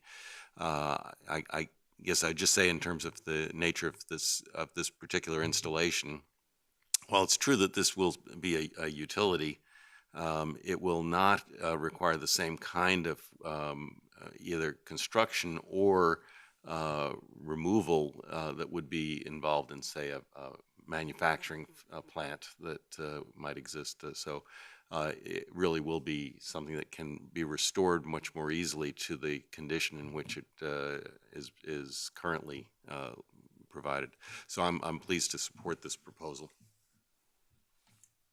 Thank you. Very briefly, a longtime James City County family, getting to make a decision rather than having to let go of their land. That's a very compelling case for me, safety-wise. While I've spoken to you about concerns I have with VDOT, the line of sight is much different than one that previously came to us, and I appreciate you working through all of those with me. And so I will be supporting this project. Sue? I concur with Ms. Larson. Thank you. All right, yes, and You know, I met with the developer and went over things, and one of the biggest things being up there in my district was that, you know, visibility. You know, safety, of course, is the first thing. And, is it safe to get in the site? Is it safe where it is? Is it gonna protect the land? The visibility was a real concern of mine. Do we have enough buffering up there in order when we go down the road, you know, you won't see the project? And, so that was a big issue for me as far as, you know, traveling up and down that road every day, you'll see it. So I want to make sure that it was tucked away, and it's tucked away very nicely in that site. And I like the fact that we're protecting all the mature trees that are in there. We're not taking those down. And I like the fact that we've got a family in James City County that is paying taxes and was farming, but now I have to change and give the ability to do something else with their land. Because that's one of the most important things is, you know, I've got this land, I want to keep this land, I want to protect this land, send it down through the generations, but I still need to make something off of it. It just can't sit there. So unless you're extremely wealthy, and of course the taxes never go down, they always seem to go up. So, and that's not my fault. No. So, all right, well, Jim, you have a motion on the floor for acceptance? All right, roll call, sir, please. Mr. McGlennon? Aye. Ms. Larson? Aye. Mr. Eisenhower? Aye. Ms. Sadler? Aye. Mr. Pipple? Aye. Motion carries. Passes. All right, next we're going into board considerations, looking at SUP -20 -00109537 Barnes Road, Hertzler, clearing and grading. John. Good evening, Mr. Chairman and members of the board. At its April 11th, 2023 meeting, the board postponed consideration of SUP-20-0010 for 6 months so that the applicant could complete remediation of impacts to the resource protection area on the property. The applicant coordinated with staff from the Stormwater and Resource Protection Division to schedule an inspection of the work on September 29th. Upon inspection, SRP staff found that all stockpiled mulch and debris had been removed from the RPA. Further, the applicant coordinated with SRP staff regarding the quantity and types of plants required for the replanting of these RPA areas. And it was determined that 111 native canopy trees would be required to be planted. SRP staff conducted another inspection yesterday, October 9th, and found that the planting of the canopy trees had been completed. On the master plan shown in your screen, those areas of the impacts to the RPA are shown in pink, primarily in this area for stockpiling, and in this area as well. The board also requested staff to provide data for vehicular accidents that have occurred along Barnes Road at the intersection of Barnes Road and Route 30. Staff from the police department searched database records available beginning in 2004 and found that 244 accidents have occurred along Barnes Road from 2004 to present. 75 accidents occurred at the Barnes Road and Route 30 intersection, shown near the top of the map on your screen, and that 13 accidents have occurred at the Barnes Road and Racefield Drive intersection, shown towards the bottom. 11 of the 244 accidents occurred in the 9500 block of Barnes Road, shown in blue, and one of those specifically occurred along the frontage of 9537 Barnes Road. However, that accident did not include vehicles registered to Hertzler Clearing and Grading. Police department staff also searched the database for any accidents which included vehicles registered to Hertzler Clearing and Grading. However, two accidents were found. However, neither accident was on Barnes Road or near the property. With the attached conditions, staff finds the proposal is compatible with surrounding zoning and development and consistent with the 2045 comprehensive plan. Staff recommends the Board of Supervisors approve the SUP subject to the proposed conditions. Following the publication of the meeting packet, staff received correspondence from the public which has been forwarded to the board. I'll be happy to answer any questions you may have at this time, and the applicant team is also in attendance. Thank you. Questions? So we've had a question brought up about a well, and I'm apparently about some burying. Did we see any evidence of that, or do we know that if the two are related, I guess is a. Staff is not aware of any information that would suggest they're related. Mr. Gog looks like he's going to answer the question. Thank you. Chase Grog with Land Tech Resources, 205 Bullifonts Boulevard, Suite E, Williamsburg, Virginia. Ms. Larson, yeah, so the property is somewhere her property is somewhere over here. All of our site water runs the complete different direction. There's no burying that happens on site, hence why there was the stockpile that has been remediated and removed. So her property's clear across 64. I tried to look at the elevations real quick. We're about the same elevation, if not a little bit higher, but all of our entire site drains that way and goes out through a creek that's nowhere near a shallow well. So even if burying or anything was happening, I don't know how we would be impacting a 30-foot deep well nowhere near the site. Thank you. You're welcome. Questions? Yes, Yeah, sir. let me ask a question about the, and maybe Mr. Holt would be the one, or I don't know. The shallow wells, 25, 30 feet, in the Chickahominy Piney Point, have been pretty dramatically impacted in a lot of cases by the drawdown of the aquifers, I believe. Is that correct? Because haven't we had a lot of where people have had to go to the state and ask for assistance in re-drilling or deepening their wells? No, I just don't know. Okay. I just don't know here tonight. I'm certainly able to do some other research and follow back up on that if you would like. I just don't have anything with me here tonight. I think from the time I spent on the State Water Commission, I remember that that was more of an issue of the aquifer as opposed to lateral drainage or anything like that. But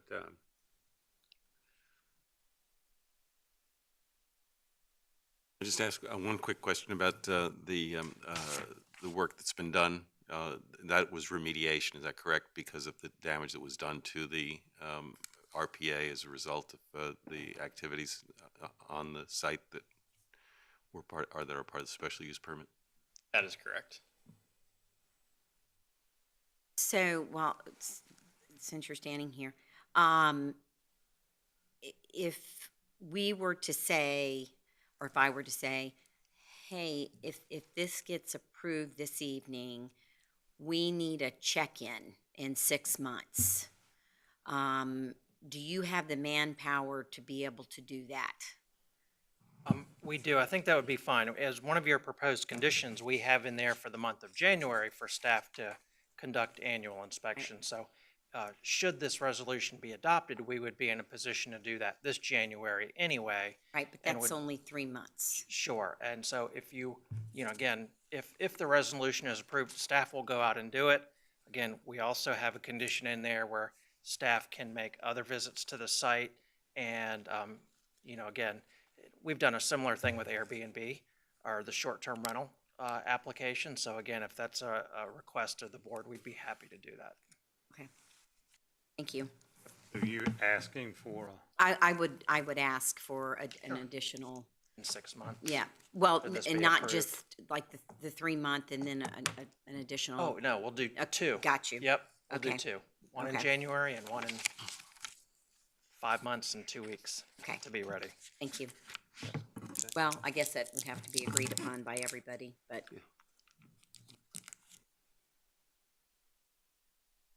Well, it can actually just be covered by the condition that says that the staff can make additional site visits. Is that right? Correct.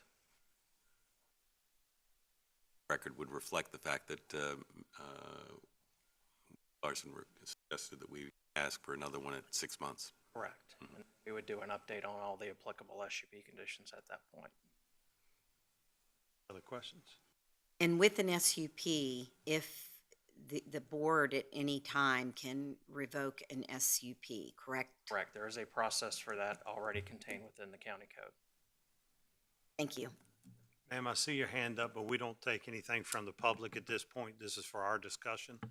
So we've already done that before, so I didn't want you to have to hold your hand up too long. Thank you. That's okay. Thank you, ma'am. Sue?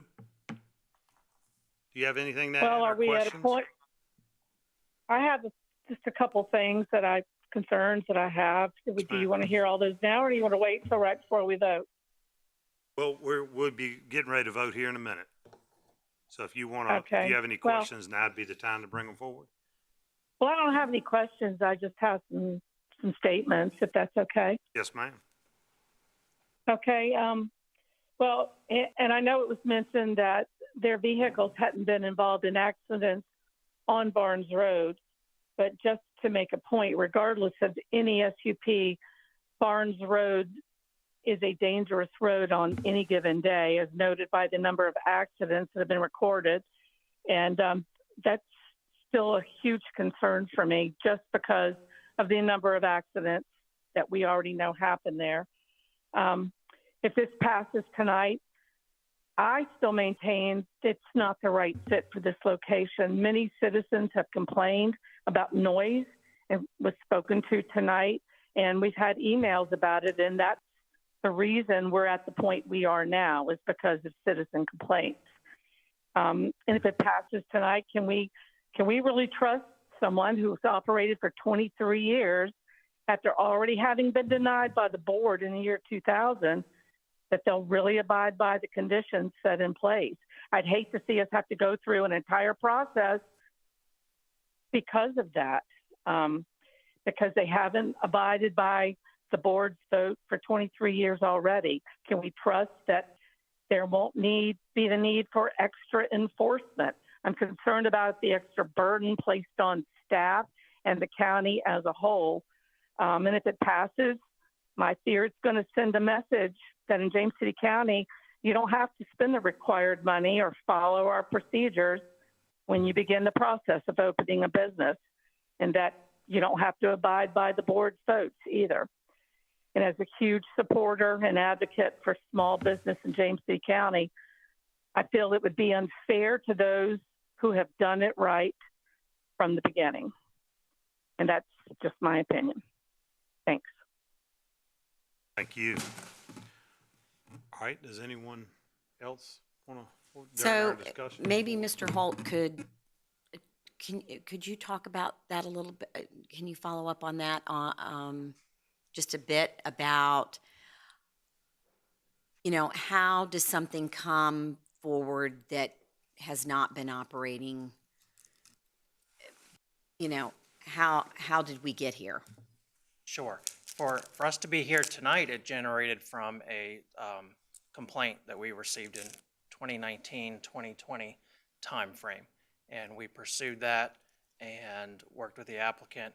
There's COVID and lots of other things that kind of gave us fits and starts. But we're here tonight with this SUP application and with the staff proposed conditions based on staff following up on that citizen complaint from that Yeah, because 2019 to 2023, that's a long time. It is. So I think we can hear the frustration in Ms. Sadler's voice. What if the application were turned down and the Hertzlers continued to operate? What would then be the next? What would happen? Ultimately, it would be enforcement action through the county attorney's office. Okay, and how long was that? Would that be 2023 to 2027, or? I'll let Adam answer, but I think the answer is yes. Okay, all right. And so if there are other, and I know it's not part of this case, but if there are other businesses that are being operated the way they shouldn't be, the best way is a complaint, as for someone to call into the county to have that investigated. Are we currently investigating any? Have we been investigating anything else since 2019? Oh, yes. Okay. And are we making progress? We are, not to highlight the short-term rentals, but that's another example where we've done an excellent job. Thank you all for that. As one particular land use. Okay. All right. And so, but you all do feel that they have done, that this particular applicant has done what's been asked, and which is the where you wanted to end up when you began in 2019? Yes, in terms of getting an SUP and the question before the board, and ultimately having the RPA violations restored. Okay, thank you. Anyone want to add anything else? The, Mr. Chairman, yes. if I may, this is a kind of difficult case for me because I was on that board that voted to deny this special use permit or a special use permit back in 2000. And I would just say two things about that. One is that special use permits are not optional. If it's a requirement and you have to come to the board and the board makes a determination on it, if it is denied, it's denied. And secondly, what we're talking about is, and I'm glad that the work has been done on the site to remediate violations, but they were remediating violations. It would have been more compelling to me if I'd seen some action taken to enhance the operation of property beyond fixing what was done wrong. So I won't be supporting this. You want to? I will move for approval, and I will go through the reasons why. One of the things that bothered me when this first came up was, it was an SUP that was denied 23 years ago, and the first question I asked was, can we see the documentation, the minutes, and the determination of what were the questions, what were the issues, why did the board do what the board did? And you can go back and read the record, and there is no clarity at all. It's just it was there, and they said no. And so when I took a look at this, my initial reaction was like everybody else on the board. For 23 years, they've been operating illegally. And it was only when they got caught on a complaint that they wind up getting locked horns with the county, where we have to try to figure out how we're going to fix this. And I will tell you that I, too, have been very frustrated with the lack of speed with which some of these things were dealt with and remediated, especially since we had the deferrals earlier, to deal with the RPA and the replannings. And it took until right to the last very minute to get it done. There was some question last week as to whether it would be completed before our board meeting or not. One of the things I think is important is I asked staff, let me back away and look at this as a brand new application. If this was not the Hertzlers, and this did not have a 23-year history of problems with it, if this was somebody else who came forward and said, I want to do this business in this location, and I'm here to get an SUP for it, my question of staff was, is it compatible with the comprehensive plan, and what would your recommendation be? And the answer was yes, it would be compatible, and yes, we would recommend approval. So, looking at it from that point of view, I think we are better off to have the conditions of the SUP binding upon the property owner there. It can always be revoked, and I think it needs to be monitored very carefully. And I would encourage the Hertzlers to take it seriously that we really do want to follow up on this. And it's not going to be one of these, okay, we got the SUP, now we can go off and do whatever we want to. The conditions are there. And the people in the community are going to be looking at it. And we have the ability to go back and revisit it. And I think it actually gives us a little bit better ability to deal with the issues going forward, should there be a problem. So I'm proposing that we approve the SUP and take a very close monitoring and wait and see approach to it. Yeah, Mr. Hippel, yes, could I ask, I'm sorry, could I ask Paul one other question? The main complaints that we've had from citizens now that they have been operating for 23 years is the noise. That's one of the main complaints, because we now know it makes noise because people are bothered by the noise. I don't recall, and maybe there's something in there that I missed. Is there something in the SUP requirements that are going to mitigate the noise problem for the surrounding neighbors? Ms. Sadler, we have in what's proposed as condition number 5, which is hours of operation, to be limited from 6:30 a.m. to 6:30 p.m. Monday through Friday, except for transportation related to occasional storm cleanup. We also have limitations on activities associated with the repair and maintenance of vehicles and equipment, to be limited from 7 a.m. to 5 p.m. Monday through Friday. And as well, we also have a proposed condition that says activities associated with the manufacturing of wood products.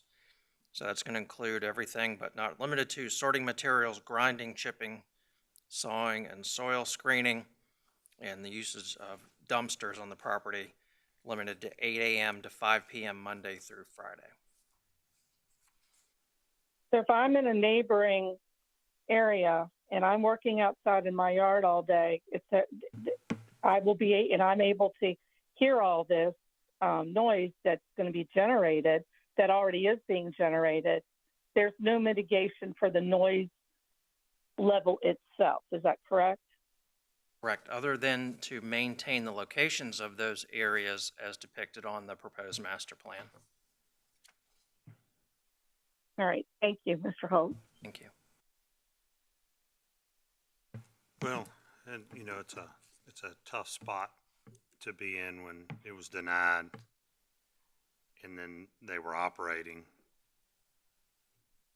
And now that we've had a complaint, we're coming back and looking at it. So you look at those items and you go, well, you know, if this goes through, does it tell others that it's okay to operate and not worry about the county till they catch you? And I've had a lot of people tell me that same thing. Well, all that's going to do is promote more issues with others. I hope that's not the fact and the case. I hope other people in the community aren't going to go, well, they got away with it, I should get away with it, and I'm going to operate this and not worry about the county. We'd rather the business people in the community come to us and say, okay, what are the rules and what are the regulations?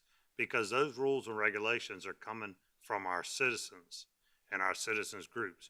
We don't want this here, we want that there, we want this done, we don't want this. So it's not the county sitting there saying, these are the rules. These rules are coming out of not only codes, state and federal and county codes, but are coming from the citizens as well. This is what we want in our community, this is what we don't want. Now, as far as a business, I think it's a very valuable business for our community. We don't have as many businesses that do what they do. We've got to get rid of it. Do we bury it in the ground? Okay, then when we run out of ground, what do we do with it then? So it does serve a need in our community. How it got here, I'm not happy with, but it's a good business that works in the community. So then I go, okay, well, if I put all that off to the side and look at it in the same way that Jim's looking at it as far as today, will it pass? And I was nervous about it not getting everything done and not having everything in place, because it gave you more than enough time to put everything in place. Evidently, this last week and weekend, y'all worked like crazy to get everything in place and make sure that county staff was pleased with all the things that we had required and asked you to do. Hats off to that. I hope that this is a lesson for everyone as far as it's easier to come to us and go, I want to start a business, I want to do this. Or even if you're in business and you're doing something and it's right on that line, come talk to the staff. They'd much rather lead you through the process and help you with it than deny it. And it's not like the old days where oh gosh, I gotta go to the county and they're gonna say no, and I'm not gonna be able to do this. And we've changed a lot in the county and we're more citizen friendly. So staff works very hard, but they have rules and regulations they have to stay within. And they work very hard to help. And I'm sure you've probably seen it with staff now that have worked with y'all and come out multiple times and said, okay, this is what we need to do, this is what we need to fix. So I look at it that way and you know, hopefully other business people in our community that are vital to our community, if they are in that gray area, they come to staff and say, hey, how can you help me get out of this gray area? I've gotten in there and I built this and did this and made this and how do I get out of that and make it all so it's, because when you sell it or change hands or anything else, it's going to come forward then. And if a neighbor sees it, it's going to come forward then. So it'd be better if we can, you know, have you come forward earlier and help you with a process than thinking, well, and worried, when are they going to catch me? So they'll eventually probably catch you, but we much rather work with you and come in and let us know. So I have a motion for approval on the floor, and we're ready for roll call. It's enough talking. Mr. Eisenhower? Aye. Ms. Sadler? No. Mr. McGlennon? No. Ms. Larson? Aye. Mr. Hippel? Aye. Motion carries. Motion carries. All right, next we'll move into board requests and directives. Jim? Yes, sir. I actually brought the Home for the Holidays brochures for my fellow board members. Thank you. This time, so I'm going to pass them down. Please take one, take a look at it. There's a little QR code. You can reach at it. We started our fundraising and we've been fairly successful so far, but we got a long way to go. So as much as you can pass this around to the community, and for anyone in the community, the businesses or individuals, you can go to the Greater Williamsburg Chamber of Commerce website, and Home for the Holidays is on there. And if you want to donate, you can donate to help support this really worthwhile program. So thank you for your time on that. Guess we can put this light or Let me check on that. and Yes, see. sir. I don't want to tape.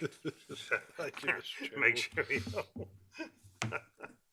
Yes, sir. So, Mr. Chairman, a couple of things real quickly. First, I want to thank Police Chief Jameson and County Administrator Stevens and all the folks from the police department who came out to a community meeting in Grove last week. It was a good opportunity for citizens in Grove to ask questions and hear more about the chief's background and his philosophy on policing. So I think it was a very worthwhile way to spend time. As I understand it, there's also a school board candidate forum occurring in Grove this evening. So lots of good activities going on in that part of the Roberts District.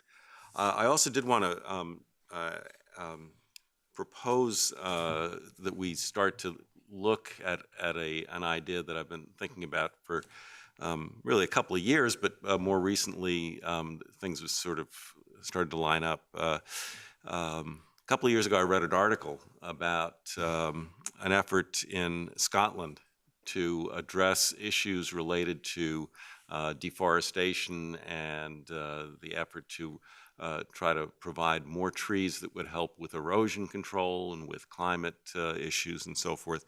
And as a result of that interest several years ago, Scots have planted, I think, something like 5 million trees over the course of about 20 years in the country.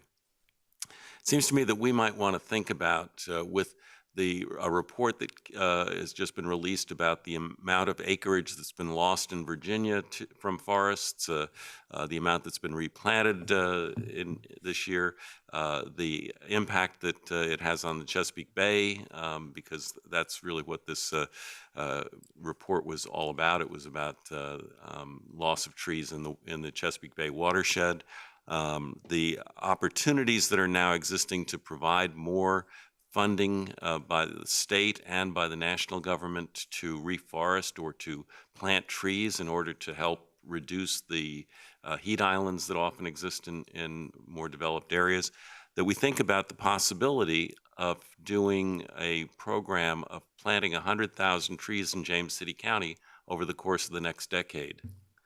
This wouldn't be an unprecedented effort. When 199 was completed, as part of that process, one of our great county volunteers, Will Barnes, coordinated, along with Paul Tubach, who worked for our Parks and Recreation Department at the time, a plan to take advantage of a grant to put thousands of trees along the 199 corridor.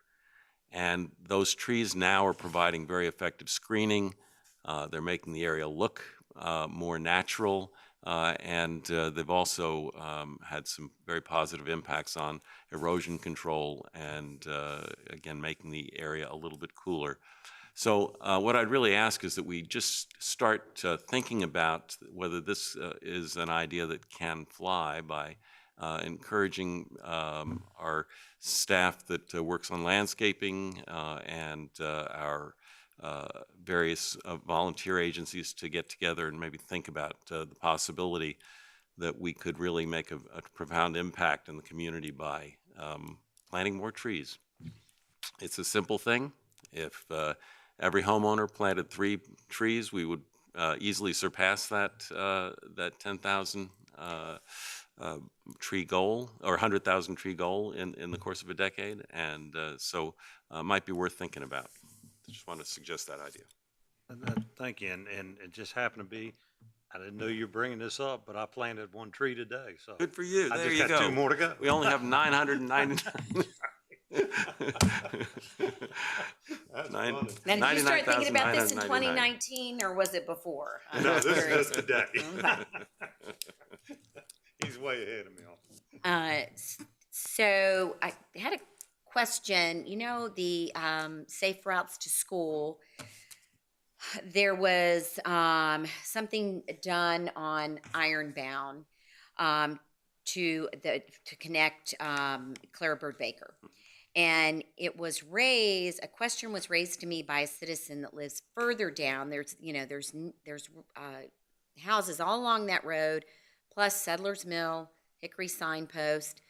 And the question was asked, you know, what are how can we go about extending that sidewalk, which would not be probably would not be a safe routes to school. But are there other grant opportunities that we could take advantage of to expand that sidewalk? And I know it has easements and all kinds of things, but it was brought forward, and I mean, I'm sorry, there's just not enough sidewalks in this area. There's not enough neighborhoods with sidewalks. It's an issue. So I was glad to see that someone asked the question, and just something I'd like to try to keep somewhere if we could, if the opportunity presents itself. Yes, ma'am. I'll follow back up on our sidewalk plan and funding opportunities and what it might take to do more of that. So be happy to bring that back. Okay, thank you. And just on that subject, we also have approved recently a Safe Routes to School project for the Laurel Lane Elementary School. I just received an email this evening from a constituent who was asking about the possibility of extending that to some portion of Lake Powell Road as well. So just looking comprehensively at our sidewalk plan, I know we've got a plan in place, but this growing interest in making sure that kids have a safe way to get to their schools, especially with the enforcement of the half-mile no transportation zones at a number of the elementary schools. I know that they've backed off those at some, but maybe at James River Elementary, where 200 students were affected by that no transportation zone, and that now has been removed because of the location of the school on a busy highway. No sidewalks. With no sidewalks and concentrated population. So maybe we'll get more of an update at our school liaison meeting that we've been trying to plan for several hours, but hopefully we will get it planned. Just a couple of things. I think Jim really needs to be commended about this program. It's really a neat program, so I thank him for that. I attended the Old Town Medical and Dental Center 30th anniversary gala. They had asked me to come and do the proclamation And so I presented that there, and it was really nicely done. Mr. Thompson and his staff did an outstanding job there. And also attended the Community Foundation Fall Grant Awards Luncheon, where they gave many grants to many outstanding programs in this area.